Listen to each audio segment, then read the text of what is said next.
Nganong lami man jud kayo ihigop ni sabaw basta ulan-ulan no, o isa pa gana kay engkaon pag naa ka sa gawas kaysa sa imong balay. Para mabalaan nyo unsa hinungdan, tara o banit ko ninyo. Wala unta ko'y plano mo gawas mga tats kay galain lagi ang panahon, o isa pa galain pud akong lawas. Pag tan-aw nako sa kong bugasan mga tats, wala na day may bugas. So, wala lang ako gipakita sa inyo mga tats kay sobra na to kadali-dali kay kaulanon magud ang panahon.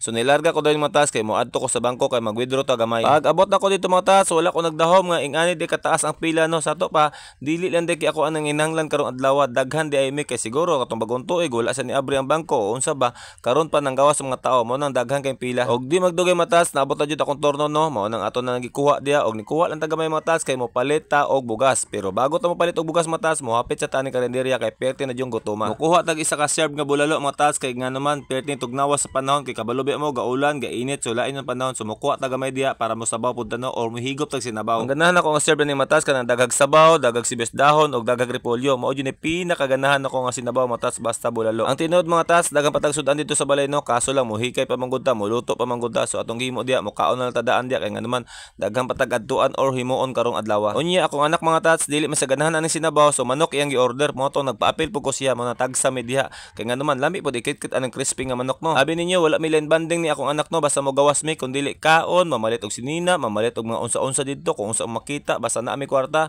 maodyo na mo ang banding basta naa mi sa gawas. Lain pa ato mga tats sa lima na ko ka anak no, mo ni pinakasuod na ko matats, mao gyud siya akong gikuha nga cameraman kay nga naman mura mig barkada ani, mura mig magsuon ani kung asa mi mo adto magkasinabot mi. Pag kahuman na mo kaon mga tats, ni ato din ko dito sa isa ka barbero no kay magpagupit ko. Siyempre mga tats bag-on tuig na dapat new look na pud daoy. Kato magong Pasko og bag-on tuig mga tats, wala jud ko kapuno nagpagupit ato or papogi no tungod sa kabisi na to mga tats, kabaluman mo kung sa kabisi ta ato mga panahon na, di ba? Pag sulod ako dira mga tats, daghan man din nagpagupit no, pati bata mga tats laik tinanon sa ko tan-awar gud no.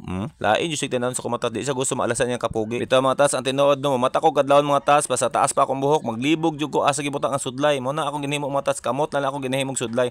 Mao na magpagupit ko para ning mata na ko buntag sayo, iwakli na lang di okay na. Lisod pod magdala-dala tag sudlay, maalaan pod ang bayot. Mao na mo gawas ta diha kay pogi na ta. O tan-awa, murag nigaan akong paminaw mga tats, kay nga naman bawas-bawasan gamay atong buhok. Tan-awa ra na diha kung unsa ta ka pogi diha. Ay na mo comment diha kay ako alagi ni. Kaya mga tats, iulok mata karon kay bagong tuig, bagong gupit pod ta. Palihi ba? Matanggal tong alam mo na.